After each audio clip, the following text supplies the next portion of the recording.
Brother Peter with tidbits from the Word. We had in the last excerpt talked about fasting, and we didn't talk about just fasting from food. That is one type of fast, but we talked about fasting from the things of the world. As a Christian, Christ-like, we ought to fast from the things of the world. I doubt seriously that Jesus went to any soccer games. I doubt seriously that he engaged in a football game, or I doubt seriously he stopped for any kind of games that he didn't go to. I doubt seriously that he tried to seek out the most expensive camel of that day and ride on that camel across this earth and make a spectacle of himself as a prosperous person on the earth. No, instead he chose to be lowly, and he chose to be a commoner, and he dealt with the poor. I see very few places where Jesus said to the rich man many things. He always talked with the poor man, with the beggar, with the blind man, with the man that showed that he had a need. A man that was self-righteous and didn't have a need, Jesus didn't say much to them. He talked to those that would accept that they had a need and that need needed to be met. Now, there are 8 things in verse 6 and 7 of chapter 58 in the book of Isaiah. These 8 things do with getting the preeminence of God in your life. Can you pray and get an answer? Can you talk to the Lord and have a spiritual awakening in your life?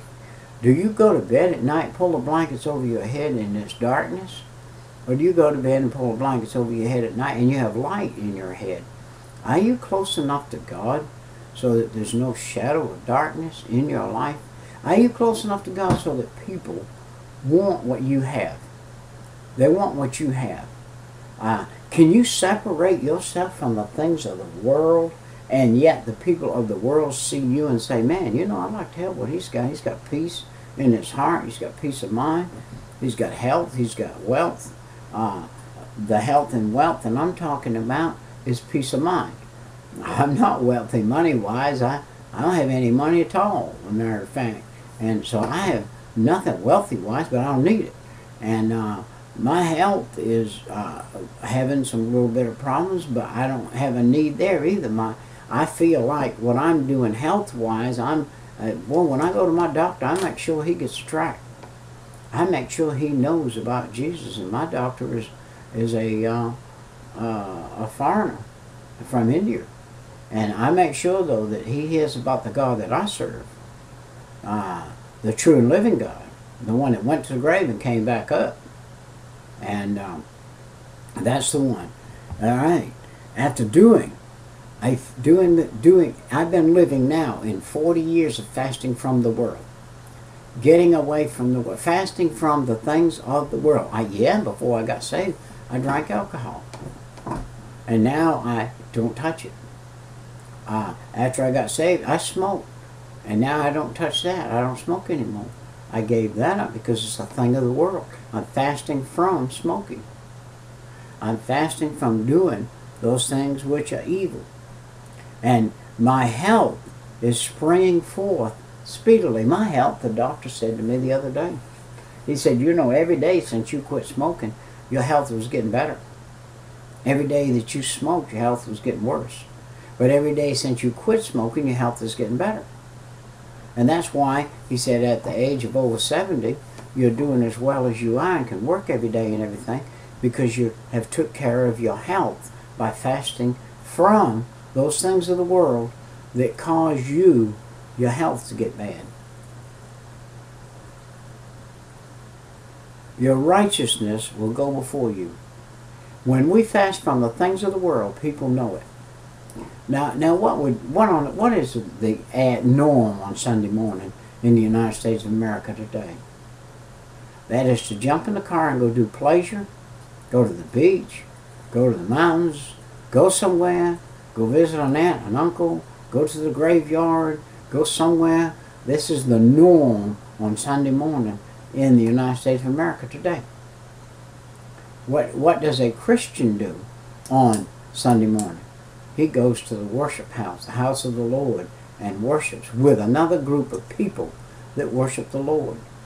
He fasts from doing the things of the world and goes fastly to the house of the Lord. And he worships.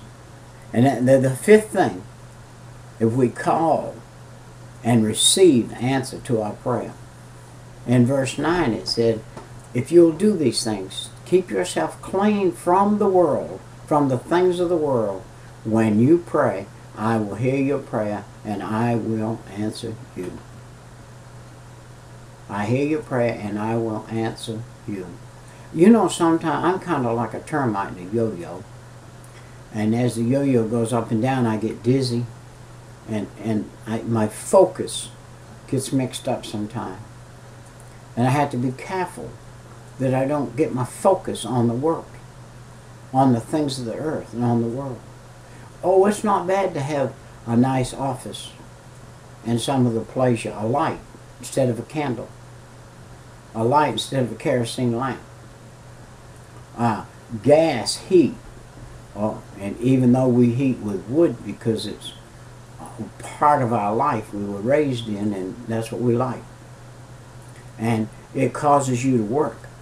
It causes you to get out and cut wood. It causes you to actually keep muscle in your arms. It causes you to be stewardess in the things you do. You don't just go turn the thermostat on and sit back and be lazy and get fat. It causes you to be exercised. Look, he said here, the sixth thing he says here, when you cry to God, he'll answer you. And the seventh thing, if we do the six things that it talks about in verse 9, the seventh thing that will happen for us after doing these six things is your light will shine to other people. You won't be an obscurity Christian, an obscure Christian. Your light will shine. You will have freedom. My nephew just got saved a little while ago. He got baptized last week. We're in church together. And I said to him, young man, do you know that you can be free? You see people around here raising their hands, worshiping God and holding their hands up to the Lord. I said, you asked the Lord to save you. You did the first command. You got baptized. You may hold your hands up if you like and feel free to do that. Why? There's 200 or 300 people in the church. No, they're not. Don't see them. Be a blind man. Do not see people as an obstacle that would cause you to not feel free to worship God. You feel free to worship God now. You are here to worship God. You're not here for people to see you or to say anything, whatever. You're here to worship the Lord. If you want to raise your hand, you feel free to. That very night, up went his hand. He raised his hand. I noticed this Sunday now, a week later, he got both hands stuck in the air, and he's worshiping the Lord. He don't care about the rest of the people. They do what they want. He's growing in the Lord. He's worshiping the Lord himself for his own peace and everything. And he's not going to worry or be concerned about whether anybody sees him, looks at him, or whatever. Your darkness will be as noonday. If you'll fast from the world, when the dark day comes on you, it will be like light. It will be a noonday. When things come against you, it will be like a noonday. You'll have light in your darkness. The Lord will guide you continually. Continually. Continually. What is continually? There are 60 minutes in an hour. And there are 24 hours in a day. Day and night. The Lord will guide you through the day and guide you through the night. He said your sleep will be sweet. The man that follows God, does what God said, his sleep will be sweet. Your sleep will be sweet. And he will guide you continually. He will satisfy you in doubt, times of doubt. Times when you're doubting everything around you and everything around you. We're living in a tough world today, even for the Christian. The Christian working man, the man like myself who kind of depends on Social Security to take care of our house needs, are over $1,300 a month, and we only get $1,300 a month. By the way, my mother lived for 30 years getting $200 a month, less than she needed. She needed $200 more a month to make it through. But she didn't get on welfare. She didn't ask anybody for anything. She prayed about it. And God made it work for her. With $200 a month, less than she needed for 30 years. And never came to the government. Her hope was not in the government. Her hope was in the Lord. And He met her needs until the day that she went on to heaven. And my mama didn't die. She closed the door to this life and opened the door to heavenly life forever. Look what He said here. He will satisfy you in the drought. When there's a drought, you will be satisfied. Look at Joseph, what Joseph did. God put Joseph up there in Egypt, that his family and the Israelite children would be fed from the Egyptian hand through Joseph. And that's how that worked. And God has always, He'll make your bones fat. He'll be like a well-watered garden to you. God is a well-watered garden. Jesus is a well-watered garden. You may come and pick from it any day you want to. The scripture from Matthew to Revelation, you can pick any fruit you want to pick. You can pick anything you need to eat right there. And once you get it, if you need physical food, God will supply it. He will supply and make your bones fat. Be like a well-watered garden. You'll be like an unfailing spring of water. Unfailing spring of water. That's what I want to be. I want to be an unfailing spring of water. Run continually with good water. Good, clean water. The water of the Spirit. Hey, you will be called to be the repairer of the breach. When somebody has a breach in their life, they'll call you up and say, hey, Brother Peter, I got this terrible situation, problem in my life right now, and I got this big, wide gap, and I don't know what to do. Can you help me out? Yes, sir. Let's first pray about it, and then see what we can do about it physically, and get it taken care of. You'll rise up as a foundation for many generations. This is what the preacher said this week. Will your grandchildren and great-grandchildren say, my grandfather was a real Christian man. He loved God and followed what God said. And then tell the great-grandchildren that. Your grandfather was a man of God. Are you going to be that foundation that your ancestors that come after you, are you going to be the foundation for them? The spiritual foundation? Your waste places will be built. The places that are wasted will be built up and filled in. Oh man, when I look at myself and look at that, the wasted places. My wife said, there ain't no wasted places in your life. You're going to fill them with something. If I get a room, I build a room. I just built a room 16 feet wide and 37 feet long. You can't even walk in it now, and it hasn't been built but a couple weeks.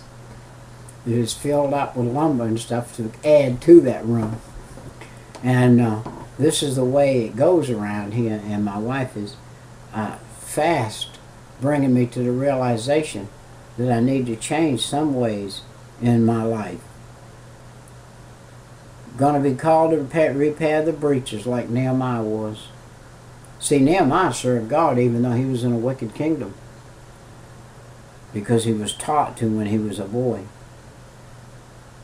You will be called to restore the paths to dwell in. Hey, if you follow the Lord, people are going to call on you and ask you to restore. Listen, I like the fact that a very, very, very, very good preacher and intelligent man said the other day, you can't afford many friends. If you have a real friend, you might be required to spend more time on him than you do yourself. So you can't afford a whole lot of real close friends. But you can afford a lot of good close acquaintances. Hey, after we do these 9 things of verse 13, you will delight yourself in the Lord. If you give yourself to the Lord, fast from the things of the world, you will delight yourself in the Lord. You will cause people around you to want what you have, and you will feed the heritage of the Lord Jesus Christ with the proper things on this earth, and you will be called on to help people in a way that others won't be called on to do. Listen, I must go. My time has come and gone. See you next time. Brother Peter with tidbits from the Word.